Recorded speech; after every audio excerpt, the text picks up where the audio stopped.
Hey, what's up, guys? It is time for another episode of Reggie's Expressions. I took last week off. I know I said I was going to hit it hard, but y'all already know, and I've been talking about this a lot. I've been doing weddings. I hit number 17 on Saturday.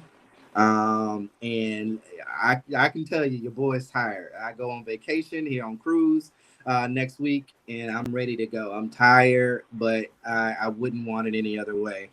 But part of the reason I decided to go live today is obviously because of what happened with the Migos member Takeoff. So sorry, Takeoff. I do have Nick Big Red Parker from Hostile Therapy. The not the therapy that you need. No, no, no. The therapy, not the therapy. No, go ahead. This show shit. What is it? I st- I still there. Not because you want it, but because you need it. That's Because the you need it. See, messing it up. tagline. I was trying, man. I was trying. Not the But therapy that you need to shoot up, but the one you need to inhale. right. Exactly. That's You fine. might not like how it comes off, but at the end of the day, it's going to be something that, you're going to be like, you know what, I needed it just in that way. So I appreciate you joining me today, man. But, obviously, Takeoff was 28 years old. Kershnick, Kari Bell, or Ball was his name. He was from Georgia. He was a part of the Migos. He did Bad and Bougie a few years ago. And he was basically a platinum rapper at this point. And the unfortunate thing about it is we don't know a lot about what happened with him. All we know at this point is that it was about 2:30 in the morning. He was at a bowling billiard hall in Houston, Texas. Shot was fired. Two people were shot, and he ended up dying from as a result of his wounds. And from what I saw with the reports, they've been very mum because of the investigation going on, rightfully so, simply because they're just trying to get an understanding of what's happening. They don't want to put anything out there just yet.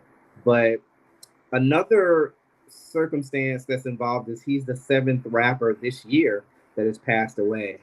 Were killed by violence, gun violence in some sort, and it's just unfortunate. And I just want to go out on the record and say that this is not a black problem. This is an American problem. Okay, those guys are American. I mean, to say the least, violence happens everywhere.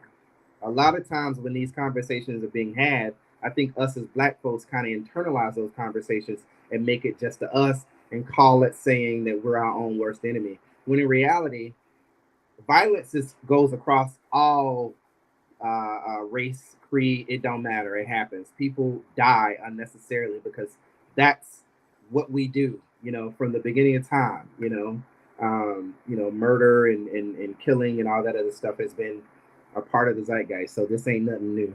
And I don't want the conversation to get started from this lens, but we do want to try to dissect what we not theories on his murder per se, but more or less what kind of person would do something like this in terms of killing someone, I guess, in a very general sense. We're obviously not going to figure it all out in one sitting, but I just wanted to have a conversation because I have grown tired of seeing this happen with rappers, right? Or just folks in general. Gun violence and violence in general, there it ends up in killing people. I was listening to the Breakfast Club yesterday, and there was this girl who was 8 months pregnant. She stabbed her boyfriend because she wanted to use the microwave first. She stabbed and killed him, like dead. He gone. She's 8 months pregnant in jail. You know, and part of that is because we've become desensitized behind this stuff. But that's what we're here to discuss, and that's kind of what I think. But Nick, if you don't mind, Mr. Big Red, tell me a little bit about some of the things that you're thinking about this situation. Well, this is a multivariate of I think of why this keeps happening. I'll bring up this example. You have a Dollar Tree down where you're at, where you Yeah. live at. Okay. Yep.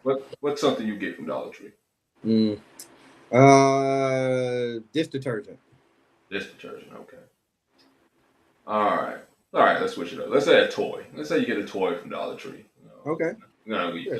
let's say you get a toy from Dollar Tree, right?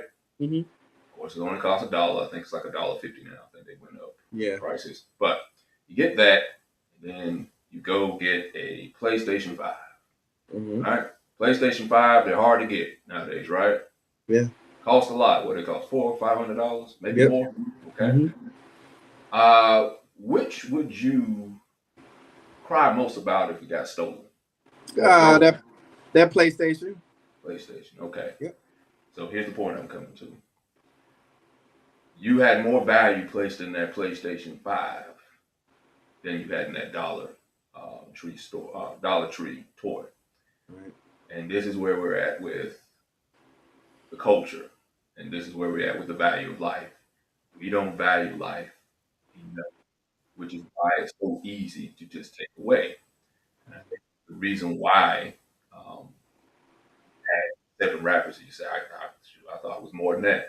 So we had 7 rappers that get killed today so easily. And not just that, because this is one of the reactions I saw today, 2 reactions I saw today when um, Takeoff reportedly dead. People were like, "Where's the footage? I want to see the footage." How did it happen?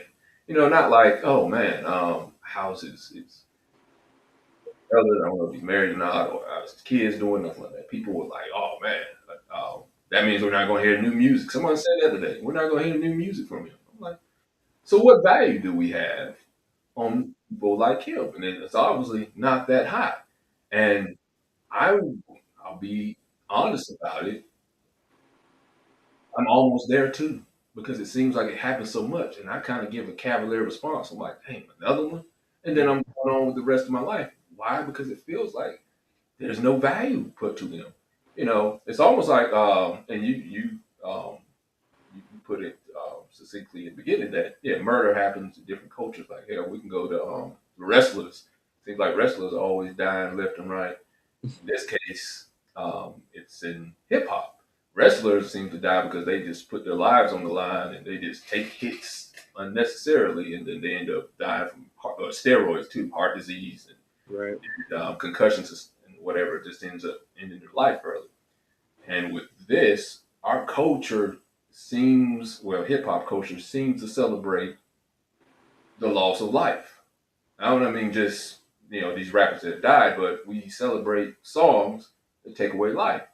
And not that it's never been that way. It was like that in the 90s. It was like that in the 2000s. But right now, it's oversaturated. Like, because people will talk about, Cardi B and who's the other one, Megan Stallion, and talking about, there's too much sex on the radio. There was sex on the radio before then. There was sex on the radio, early 2000s, the 90s. We had Little Kim, we had Foxy Brown. My problem is we're oversaturated with it now. It's like that's all we see, and we're bombarded with it. So now it's not even shocking anymore. Right. Now it's just like, oh, okay, on to the next one. So we're getting to where we're having so many deaths. It's not even a big deal anymore. So now value has been dropped down. And I think that's what it is now. Is that we don't have enough of the positive and the negative. Because we have movies that show violence. You know, Hmm. but if somebody would walk up to Robert De Niro right now and say, "Hey, you're not this real gangster on TV," he would just shrug it off. It's like that's a movie. But if we do Right. that in the hip hop culture, somebody be ready to fight because it's blurred. The lines of entertainment and reality have been blurred. So I Right. think it's a culture issue right now, and Hmm. just don't value our lives enough. I would say especially in the hip hop culture because it doesn't happen in R&B. Happening in country music and anything like that. But it just seems to happen in rap culture. And I think it's because we're just oversaturated with it now. Because we had the 90s and we had basically 2 people. We had Biggie and Tupac, and that's all people would talk about. Oh, Biggie and Tupac Right. died. Remember that? Hmm. Now I can't keep up with how Yeah. many have died. And some part is kind of the internet's problem too, because anybody can become famous now, which is another reason why superstars or stars are watered down now because anyone can become a star. Right. Um, but Also, because anyone can become a star, anyone can put up their own message. You don't get a specific person that puts out their narrative or their message. We got a lot of people who talk about killing or dying or whatever like that. So that's what I think mainly it is we've lost the value of life and we're just saturated with the wrong things. I don't think there's anything wrong with having that side of entertainment out there. Just Mhm. saturated. If it were movies or nothing but violence, then I would say the same thing. But we got a healthy balance of everything. We Right. don't have that in hip hop right now. I agree. A lot of what you said, I think, is truthful. I'm just gonna name a few like rappers that have passed away in the last 2 years, right? 3 years, and let's see. I mean, some you may know, some you may not. But we got Feast, we got Kevin Fret, we have Nipsey Hussle, which was one of the biggest ones that kind of touched across the world. He was 33. Pop Smoke was only 20. We got Houdini, 21. Huey, 31. King Von, he was 26. That was November 6th of 2020. Mo, 3, November 11th, 2020. He was 28. Inair, 19. Young Dolph, 36. Draco the Ruler, 28. Snooty Wild was this year, February 27th. He was 36. Archie Eversole, he was 37. Sidhu Moose Wala, he was 28. Trouble, which is another one that I was familiar with, he was 34. Jada Youngin, he was 24. PNB Rock, 30 years old, and then Takeoff today. So A lot of from 20-year-olds. February, that's 7 people this year. 7 rappers who were in the game rapping. A lot of 20-year-olds. Yeah, 20. a lot of black men not meeting the age of 30. I mean, obviously, race is definitely that's something we can't deny that that's a part of. It's what we see, but we can't minimize their role in what they've done in this culture because it ain't just black folks that buy their music. It's Mm. worldwide. So that's another reason why I feel like we can't dismiss this problem to just being a black on black crime, which we know don't exist. Okay, because there's no such thing as white on white crime. If you turn on the ID channel right now, you can go and see a million people, white folks killing folks, 7 and 8 and 9 folks a day or whatever. It happens. So we're not going to even discuss the whole black on black crime thing, that because it's a farce. It's not real. Okay, but you know, I think what you said is truthful in terms of being desensitized. And I think that is not only, with death, I think it's with a lot of things. I think it's with sex. I think it's with, you Mm. know, you know, as you stated, human life, how we view people, you know. Um, it's just amazing to me, like, as you said, when it came to the video, the first thing that people probably went and looked up were the video of Takeoff laying in his own blood.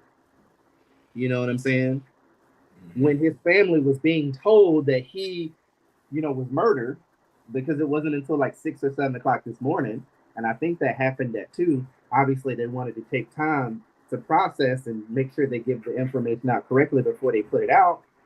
But to know like that is a whole level of morbidness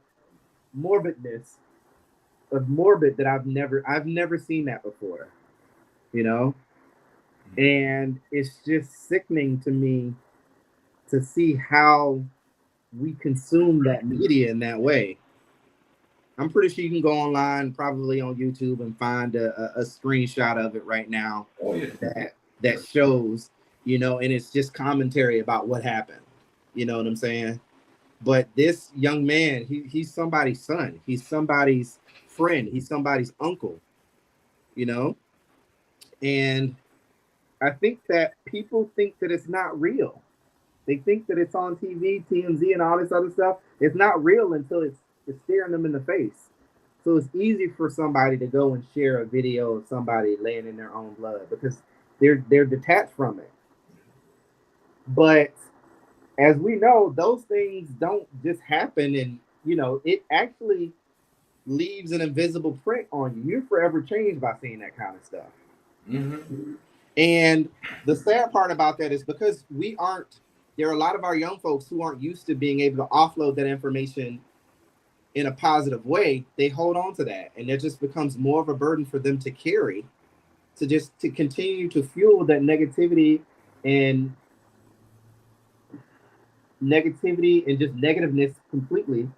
And it shows up in ways where we're overly violent to something that is this small. Because from what I know, is it was a dice game. I don't think that he was a part of the shooting. It was something that happened. Like, the reports are very small, so it's not a lot of stuff. But from what I've heard, different reports and stuff like that, um, the shooting happened because of a dice game, and it was a stray bullet. Now, I don't know how true that is. I don't know, because again, some of the information, it differs from news story you pick from, and it's just basic stuff that we've known, which is the fact that Takeoff has died. So, um, what were your thoughts when you first heard about it? I know you said part of it was, okay, another one. Now I got to process this. What were some other things you were thinking? I mean, some of the things coming to mind is like, why you? I mean, when you going into a profession or in a career of any choice, you're going in there to be successful and to get away from what you grew up. You may live a good life, but you want to be able to, be successful on your own, get away from your parents, whatever, or get away from poor circumstances that you grew up in. Mm-hmm. It's so ass backwards to me, to where some of these people they're going to be successful, but they want to stay where death is imminent, crime is imminent. Why would you want to stay where True. you purposely went into a career to get away from? No one It's goes true. to college to go back Yeah, to where you came from. it's true. And people are taking pride. It's like, hey, I never left. I'm the same person I was, 20 years ago. That's not Mm-hmm. something to be prideful of. That's dumb. I don't want. Yeah. Why do you want to be the same way you were when you were 5 or 10 or 12? I'm I've changed 4 times over, and I'm 41. No, I don't want to be the same person I was years ago. Everybody's supposed to evolve. Everyone's supposed to learn until the day you die. And these people are not even getting a chance to learn because they're dying so early.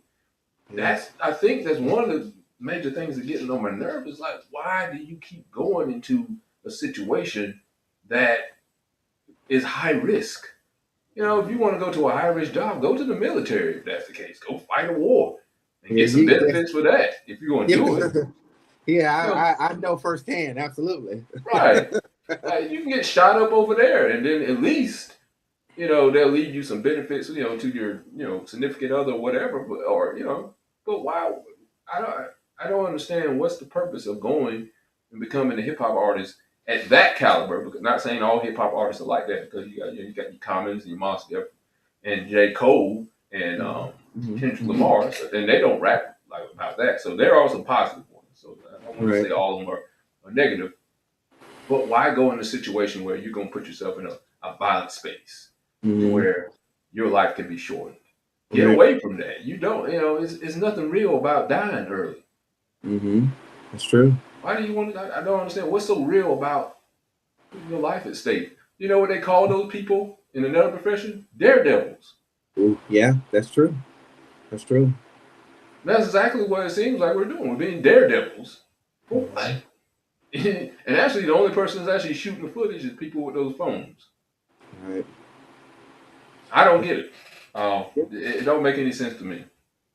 That's a very good point. I think it kind of goes back to living by the sword, dying by it. Unfortunately, and I don't know at what point it changed where people felt like it was like the idea behind "I've never changed, I never left." That whole thought process, that you want to maintain that level of accessibility. Like, once you reach a level, like, I remember, you and I are the same age. I remember, MC Hammer back in the day.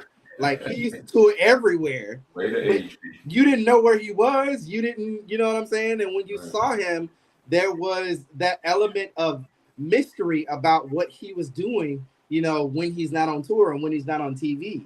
You know what I'm saying? They were more, ambiguous when it came to the way that they lived before. And now with social media, you have these rappers, living out loud, showing what they have, showing their wares, if you will, and showing people that not only is that what they have is accessible, is it can be taken from them too, you know Mm-hmm. and yeah, man, it's at some point you do have to elevate and move on. Why would you want to stay in the same circumstances that you grind so hard to get out of? You have to at some point learn to move differently to stay out of harm's way. And I want to make sure that we're clear here. We are not at all victim blaming. At the end of the day, whoever killed him had no right to go and kill him. Regardless of how he went and what he was doing, that was not the answer.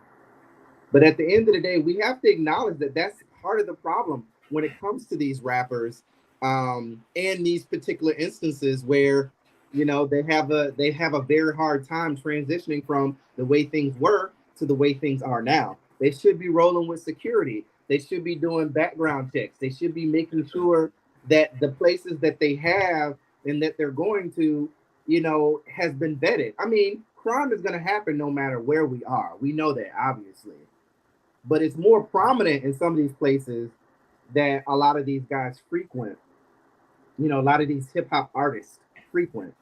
Um, that makes it so much more difficult to police. And then there's a level of the code in the street that I ain't no snitch. Yeah. So a lot of times, these It ain't artists even, the that code is die, even off of that. yeah, they die at the hands of these people, and they never find, like Biggie and Tupac, as you mentioned earlier. They still hadn't found their murderers. You know what I'm Mm-hmm. saying? Yeah. I mean, they may have, and there's theories out there, and there every other year there's like a freaking new documentary about who did it Yeah. and why and who knew what. You know what I'm saying? But at the same time, too, it's like they're tragic because those stories continue to happen, and there's no change. It's the same story over and over again. So we gotta learn to move a little bit differently to be able to do things different, right? Right. But I wanted to bring up a couple points Mm-hmm. where I'm going to separate the blame a little bit and break it up into 2 points. Okay. Okay, now we may create the culture, we may create the music that's talks about killing, no snitching, drugs, berate women and whatever stuff like that. Okay, but we're not the ones who run the record labels. We're not the Mm-hmm. That's true. distributors and such and such. So they are the ones, I want to say white people or whoever owns these record labels are the ones who are distributing these type of Mm-hmm. things. Mm-hmm. Um, I want to be careful on your show, so I'm not going to say completely what I want to say, but they're okay with us talking negatively about ourselves Mm-hmm. instead of the other side. We are free to say anything we want about ourselves. We can call ourselves the N word. We can call each other bitches and hoes. We can talk about hot girl summer. We can talk about killing another person, and no one bats an eye. And Mm-hmm. they are the one who are releasing this material. So I'll give that part of the blame, and I'll ask you a question in a minute. What Okay. percentage of blame you give for both? I give that blame to the dealer. This is how I'm going to distributor, dealer, however you want to put it. Okay. Okay. Okay, drug dealers are nothing without their product. Yeah. Right? If you don't have product, then drug dealers nothing. Yeah. The record labels are the drug dealers. Mm-hmm. We are the product. So with Mm-hmm. that being said, they can't sell anything if we don't offer the product. So that's why I'm trying to ask you, which who do you think more of the blame is on? If we are the product and we don't show up and we say we're not going to do this music, they have nothing to release. They Mm-hmm. have nothing to distribute. So Mm-hmm. I ask you this question: who do you think is more to blame for that? The dealer or the product, which would be us, the culture? Right. So the dealer has they have they're gatekeepers of what we see and what we don't see. All right. They even though we are the product and we set the tone for what we consume. That's a good question, man. Or what they consume, because Right. even though we are the culture, we're not majority who consumes hip hop culture. You know, Hmm. I we're guess I think part of it's hard to kind of separate the blame between the two because like even percentages. You don't have to like give one to the other. You can just put in right. percentages maybe. Because even with that being said, even though that it's still marketable, it's what we enjoy. I mean, look Yeah, at what we consume. Look at what we, even in conversations that we have that are behind closed doors, the way they're framed and how they're, because so what they're doing is they're perpetuating the type of product that we've been ingrained to. So it's like half six and one, half a dozen and another. You know what I'm saying? To me. Um, I do think that it is, and I also think that is the same to be said when it comes to social media and news. right. These stories like this, they do, They they tell. get a lot of engagement. Yeah. This was something that Corey, who's not here right now, was bringing up. So this isn't completely my point, of my an independent thought of my own. But he said, it's marketable. It's what people it's what creates engagement. It Definitely. evokes emotion because of how sad it is, and rightfully so. Like, I'm a part of that too. I'm not gonna because it definitely pulled at my heartstrings when I saw another black man being killed. You know what I'm saying? And if we put that on its own, yeah, it's tragic, you Hmm. know. But there's other things that are in place that perpetuates these kind of things that continue to happen. Like you said, it's the same story. Sex was here in the 90s. It was in the 70s. It was also here in the 60s. Yeah. They just did a very good job of packaging that shit up. You know what I'm saying? Hmm. Like the Pointer Sisters, "You Make My Love Go Down." What were they talking about? You know. Plunging in So the toilet. I don't know. but It was we got subliminal back something, then. It wasn't you so know. overt. Yeah, exactly. But the thing about it is like, it's that's that's kind of what I think in terms of both being the problem. I can't separate the two, because they're both, and I don't think it will. I hope at some point in my mind, in a world, utopic world, that everything is peachy keen. There's no racism. There's no fucking um, sadness. Nobody's hungry. Everybody, food is free. No one, you know what I'm saying? In my perfect world, that would exist. No one's killing. No one dies. There's no violence or none of that. But we're seeing it every day. That unfortunately, I don't know if it will ever get to a world where we'll be able to exist without there being some type of violence like this happening. But yeah, that's a good question, man. I don't think you can. I don't think you can blame one more than the other. But I think a lot of what we see is a reflection of what happens to us in the real world. You know what I'm saying? Because a Well, lot of those guys are coming from some of the worst places in America. And they're just trying to get a leg up. Just like the lottery right now is 1.6 billion dollars. well, You know well, what I'm saying? Everybody wants their piece of the American pie, and they're mm-hmm. gonna do their part and trying to make it happen. And you can't blame those guys for doing that. And doing what it takes to kind of make it to continue. But at the same time too, if we want to make change, we have to be willing to change all of it and not some. Well, that's kind of why I asked the question. Is depending on what side, I guess you would say, plays the biggest part at this problem. and me, I will lean more towards the product than the dealer.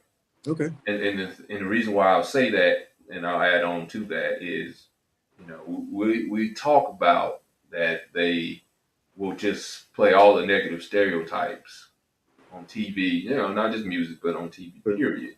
Yeah. And we've been saying this for years, for decades and such. And maybe it's just falling on deaf ears, because as long as they're making money off of us, then Yeah, they're going. That's true. So I've been saying this for the past few weeks. If they're not hearing you and they're not going to change, then what are you going to do? You can't just keep doing the same thing over and over. So it's going to fall back on us. So Right. we're going to have to change, because if you keep asking somebody, I'm not saying they're racist in particular, but if you keep asking a racist to stop treating you with racism, it's probably going to fall on deaf ears. Mm-hmm. At a job, let's just say. So either you do something where they get fired, or you go to another job, because you're not going to be able to change that person. Right. So there's got to be something where we got to hold ourselves accountable, I say, to where we're going to have to change it, because they're not going to do it. Why would they? I mean, it's not in their best interest to do it. It's not. Why would, if they're making money off of it, it's not in their best interest to change the mentality. That's true. It's That's in our best interest to change it because of what keeps happening, like what happened to Takeoff and other rappers that you named. Mm-hmm. No, man, I like how you put that shit together. That was that. You brought that joint back. You brought that back. I like that. I don't know who said that, but you can't change people. That's true. It's truthful. You can't change people. So why even waste your time trying? You know what I'm saying? So shout out to whoever that was. If you can put your name in the comment, I appreciate you. That's probably Carlos, to be honest. It's probably Carlos that said that. Be anonymous. Yay, love. But yeah, like I agree with you 110%. Looking at it in that way, we are the ones that have to change and request, this content. Oh, Stephanie. Hey, Stephanie, how are you? Stephanie is a notary buddy of mine. Notary buddy. So shout out to her. But yeah, I think you said it perfectly, man. And my hope is that, there's so many things that are out here. One solution is not going to fix it all. It's right. I'm good, Steph. Some multivariate, yeah. Right. I'm pretty good. I'm just trying to, drudge along with what's going on in the media and stuff like that. And to be honest, Nick, I don't. Or do you like to be called Mr. Big Red? Just kidding. I don't really consume the news too much. I don't watch the news, especially local news. You know what I'm saying? Good. From time to time, I do find myself going down a rabbit hole when I go on Yahoo and I look at some of the headlines. They're very quick and get you to click, and then you go find out, and it's like a completely different story. Yeah, from what's on there. And even with that, I have to kind of, monitor and taper myself from, getting consumed. And, it's difficult, but, news is also for the masses. It's also marketable. It makes money too. These, networks like CNN and Fox, they are bought and paid for with the money of these billionaires to push whatever agenda they see fit a lot of times.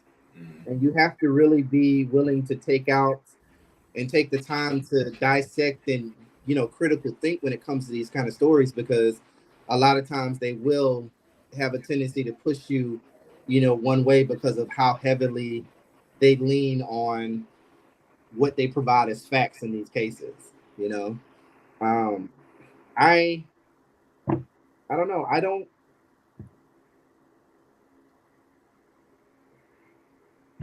It's human nature. I think you might have said that earlier, but yeah, where if you see a car accident, most people, even though you're not supposed to look at the car accident, people are going to look, because it's just, that car was green and it was a girl that was in that car. It was like, you're supposed to be watching your baby. Yeah, they fine, but Yeah. You know, Most of the time, the traffic doesn't move slow because there's a car in the way. It moves slow because people are slowing down trying to see what's going on. I live in Orlando. You ever been to Florida and there's a car accident? It's Hmm. rubbernecking all day, all Yeah, day. yeah, and it's the same thing with all these CNN and Fox News, all the things you named, and this story that we're talking about now. It is human nature for people to want to see bad things because you rarely see anybody talking about somebody doing something charitable being top news on CNN or a newspaper. It's usually the bad things that grab people, but that's where people have to fight that inclination to do that Yeah. and give precedence to people who are actually doing things good. Like I said, I'm guilty of that, so I'm not going to sit here and say I'm going to be a hypocrite. I've done that, and I Mm-hmm. probably still do that. Mm-hmm. But those are things we have to fight. There's a lot of things that we're more inclined to do that we probably shouldn't do, but that's why we also have to find resolve to go against those things, because some people have a tendency to overeat, but you have to find a way to stop. Now, I wasn't calling you out. I know, but I do have a tendency to overeat. But yeah, but everybody has a vice, and you have to find something, a filter to help you fight those vices. Right. And that's just part of life. And a vice here would be to consume this type of music, consume this type of culture, or be cavalier again with rappers or us just getting killed and just going on to the next story like it doesn't mean anything, like there's no value to it. We have to have a filter for that vice and like, okay, we're not going to continue um, acting like black people don't matter, or acting like the value of our lives is very low. We have to fight that vice. Everybody has one though, and this is just one of them that we need to find a way to go up against. Mm-hmm. Agreed.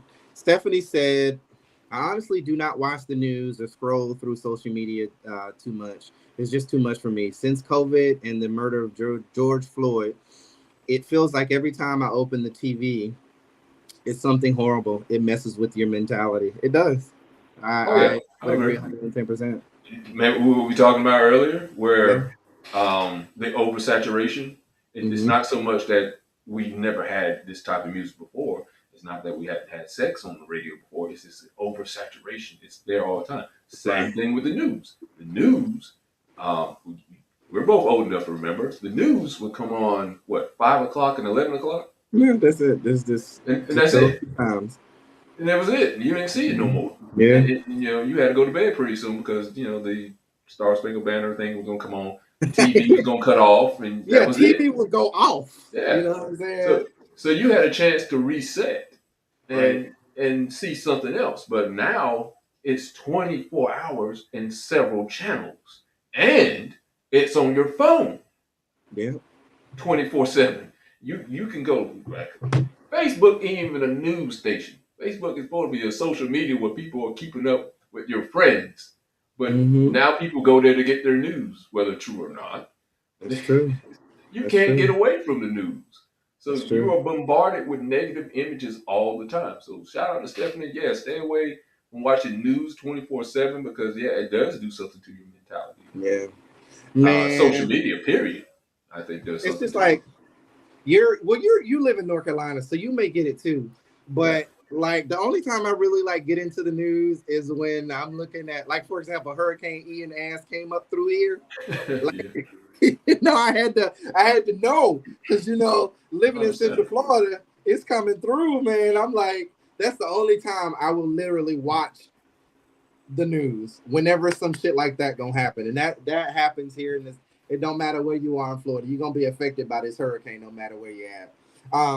But yeah, man, I mean, obviously we're not gonna flesh that out. I want to ask you about something really quickly, just a few thoughts, because your homeboy is always in the fucking news about some bullshit. But what do you think about Kanye West? Oh God, that's a multi varied on that conversation. He and my screen disappeared, so you can still see me. Okay, I'm back. Yeah, I can see. Yeah, we can see. Kanye, I don't think he's completely wrong with everything, but mostly wrong. Let's just put it that way. Um, Back to my point I was saying earlier about, and he mentioned that, and it's not like it's like he's trying to make a point. He just doesn't know how to say it. He was talking about at one point how look at the top songs. I think he said on iTunes, and they were all pretty much negative, when it comes to our music or whatever, and no one says anything. And as soon as he says something about someone else, I'm not going to say who, but as soon as he said something about somebody else, everybody came on him. They canceled him.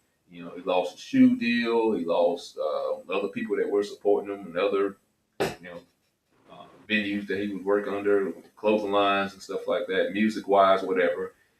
And they have a right. I always say they have a right not to support him anymore. But here's the thing. Because I hear people always complain about, look, when they stick together, they're canceling him and stuff like that. Okay, why aren't we doing that? Nope. How come we don't do that? If they're if because we can't make them change, Yeah. and they of course they're not going to care if we talk bad and we have bad images. Why would they care? It benefits them. They're making money off of it. So why aren't we doing it? You know, There's been people have said the N word or whatever, and then next thing you know, Jesse Jackson or Al Sharpton is right beside him, say, okay, well, I've talked with them, so we should forgive them, and they can continue their career. But if that happened on the other end, they wouldn't go. They would be canceled. They wouldn't have a job. They wouldn't have a career. So why aren't we doing that? Why aren't we that strong? We come together that anytime somebody comes up against us, they're canceled and they're never working the business again. I say copy them. I think that You beat them, join them. I think sure, I can understand where you're coming from, but obviously what you're talking about is anti-black rhetoric, right? Right. And I want to say this really quickly because I know it was a horrible transition that I did, and I don't want you guys to think that I'm not sympathetic to this gentleman dying, but I hope that at this point he rests in peace. Condolences to his family, his friends, and people who were affected by his loss, and just the hip hop community in general. I do want to make sure that I say that, and also let you guys know that it really did kind of affect me from even though I didn't really follow what he was doing, it's still sad just nonetheless. So I wanted to take some time to wrap that up because it was a horrible transition for the sake of just moving the conversation along. So I apologize for that. But what we're talking about, just to answer your question, what you weren't asking a question, but just to piggyback off what you're saying, it is anti-black rhetoric, and there is some truth to be said about how these things can happen and it not be a problem when it happens on one end and not the other. But that goes back to what you said in terms of the powers that be, the gatekeepers who are in charge, right?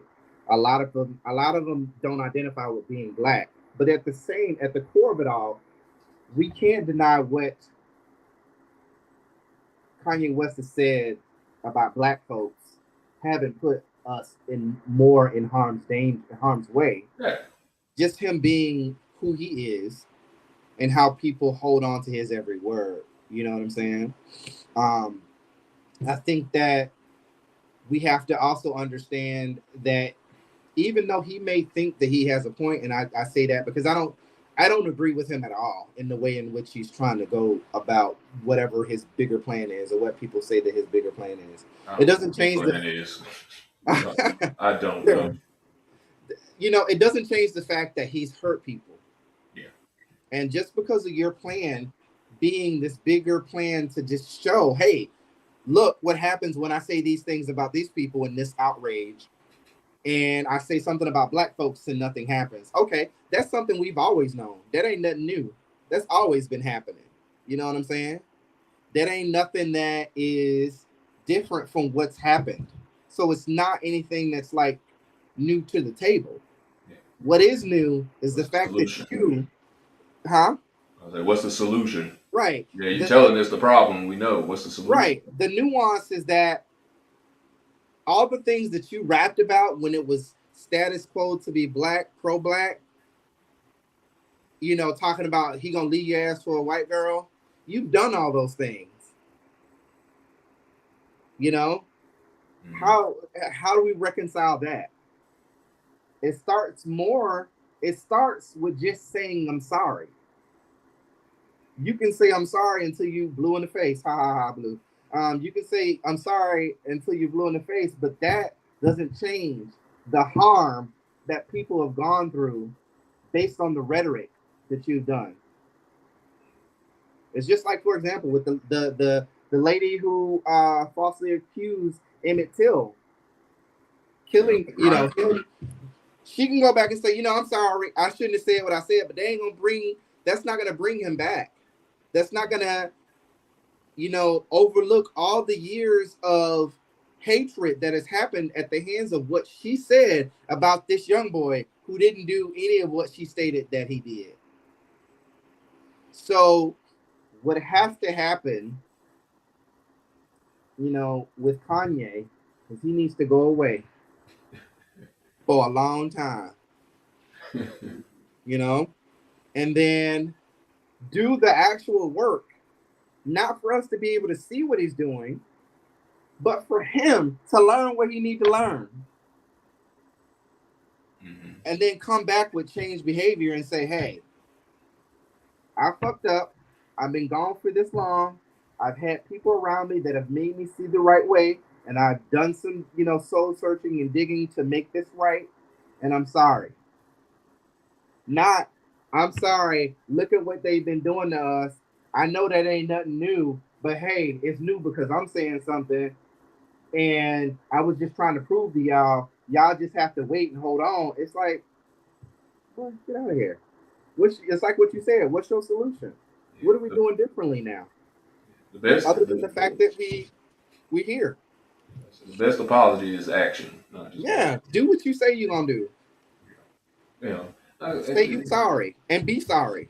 And be sorry over there, off of Twitter, off of Instagram, off mm-hmm. of Parlor. Why the fuck you gonna buy a Parlor? Like why? We already know what that is. I would see.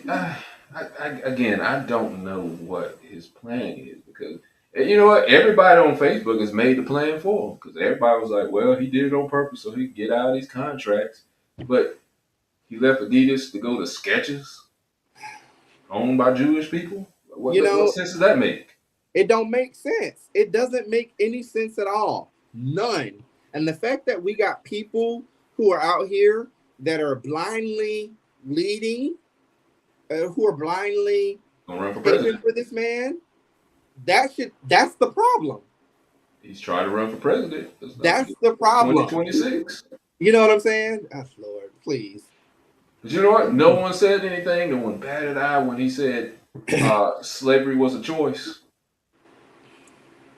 But black folks were saying things. It's just that they Not weren't enough. listening.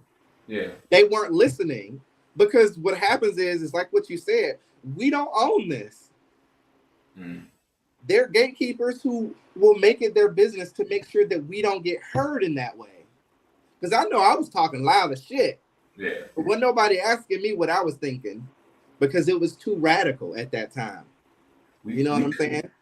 We could be gatekeepers, but we just don't come together enough for it because an example of someone, he's not a total gatekeeper, but it's a start. Tyler Perry with his own movie studios, that's a huge start. Yeah. A lot more people could do that if they would come together and pool their money together to have their own record labels / distribution, Right. their own movie studios and such.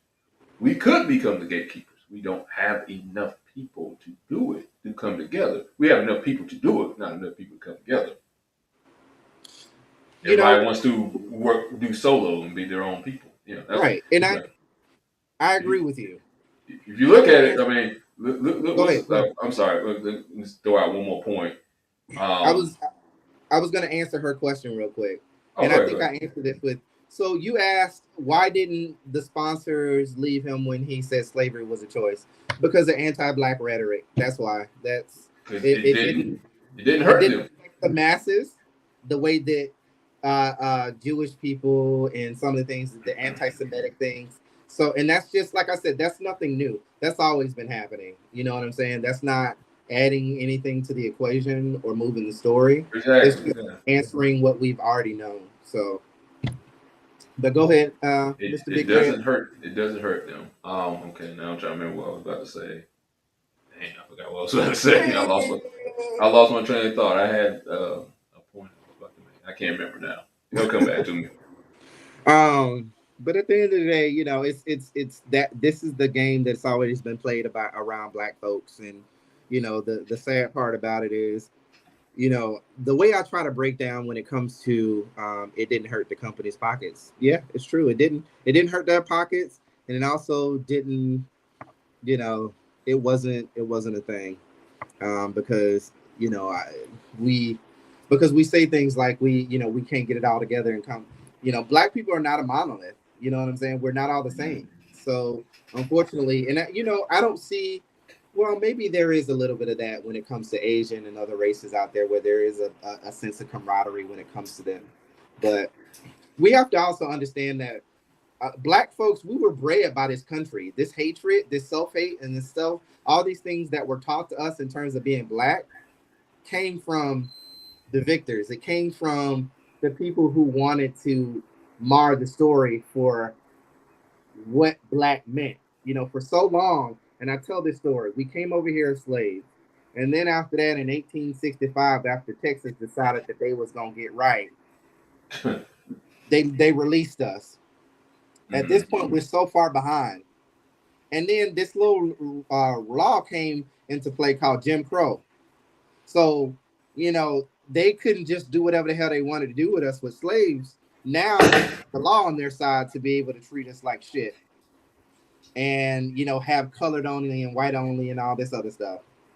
And then in 1965, or I think it was 1965, Jim Crow laws ended. And then it was like, all right, black folks, going on. You go out there and do what you're supposed to do. Yes, we're not going to correct all these 400 years of slavery. We're not going to correct all that. We just going to let y'all go out there and do what you're going to do. And then what we're going to do on top of that is we're going to create redlining to where we're going to devalue your neighborhood because y'all black and, you know, uphold the value in the white neighborhood. And matter of fact, we're going to appreciate it 10, 15 times. You know, we got 4 or 5, you know, generations of wealth that have been pushed down as opposed to black folks at 1965 being you know, being allowed to be able to just exist and not get killed, you know, for sport anymore. And then the 60s happened, the remaining of the 60s, and then the 70s, and then the 80s, and then we got the crack epidemic. And we got all these things that have helped, that have kept us back from being able to move forward. And now we're trying to fix the picture of brokenness when it's in a million pieces now. Hmm. You know what I'm saying? So it's gonna take a lot for us to put that puzzle piece together. What it takes, where it starts is reparations and making that level playing field even. And Yeah. then we can go from there in terms of fixing the other things. At least in my mind. Yeah. But yeah. But you know, we probably never gonna get that reparation part. Yeah, no, no. I mean, I'm being optimistic when I say that, but you know, it won't be in you and I's lifetime. I mean, at this point, it's so sad. I had this conversation with my friend Sam. He was like, we were talking about something, and it was dipped in like racism. It was like, damn, man, we are at that age now where we realize that it's not going to change in our lifetime. You know, no matter what we do, how we do it, it's not going to change in our lifetime. That's the sad part about it. Um, Yep, and you're right. Free. We need to vote, and if all voted, we will be able to do more with us. That's true. But we have too many people out there that vote against their own interests. You know, too many people voting Republican when they know damn well they should be Democrats. So, but that's a whole nother story. So with that being said, y'all, that's all I got because Mr. Nick got things to do and I got things to do too. But I appreciate each and every one of you guys hanging out with us. Um, but before I get up out of here, Mr. Nick, do you have anything else you want to say real quick or not real quick? No, just just getting ready for Thursday and be able to do the show. Probably talk about this as well too. But just everybody out there, just you know what your value is. That's the issue with most of um, our people is we don't know our value. Even Kanye West, the person who once I think he's lost that status now. He was the richest black guy in America. He might have been the richest black guy in the world, but your value is not in your money. It's not in your monetary means. It's yourself. It's your spirit. It's your soul. It's your family. It's the things you can actually touch and hug and love on, not your money. And Mm-hmm. I think that's where we're at a deficit at right now. Is we are putting our value into monetary things, things that we could buy. Right. That's not where your value lies in. And once we realize it's not that, then things will change for us for the better. I agree. And I'm gonna tell everybody out there, I'm a big proponent for therapy. You know what I'm saying? And some of y'all need hostile therapy. Make sure you go check them out Thursdays at what time? 7 p.m. 7 p.m. and that's on YouTube. You can also get it on Facebook as well. Okay, it ain't the therapy you want; it's the therapy you need. Did I get it right? Yeah, pretty much. Okay, pretty much. Okay, we gonna work on it. He gonna yeah. You should have texted me that. But I appreciate each and every one of you guys. And Nick, you have an open invitation every time you come on here. And every time you've extended the invitation to your show, it's always been a pleasure. And I love and appreciate all of what you have to bring to the table. And I thank you for your words of wisdom, in terms of how you see things. I think that you put me up on game on some stuff out there that I wouldn't have thought of otherwise. And that's why I like to have these conversations. But go to therapy, work on you. Before y'all go out here and start having a relationship with other people, work on you first and then try to have those relationships. Because two broken people are just going to continue to break each other. And we don't need that. Yeah. You know what I'm saying? If we want to uplift just people in general, we have to work on that firstly. Okay. Secondly, thank you for all of the support. I appreciate each and every one of you guys. Eternal Unions is going really well. I, again, like I said, hit number 17 when it came to my weddings. I thank you guys for all of your support. Central Florida Notary, Stephanie is one of them. Thank you guys as well. And this ain't no Oscar speech. I'm just gonna go ahead and say good night, and I appreciate all of y'all. Have fun. You can find me at Reggie's Expressions, REGGEE_S Expressions on Facebook and YouTube, and you can find me at REGGEE _S Expressions on Instagram. All right, you guys have a good rest of your night, and I'll talk to y'all later. All Bye. right. Have a good night, y'all.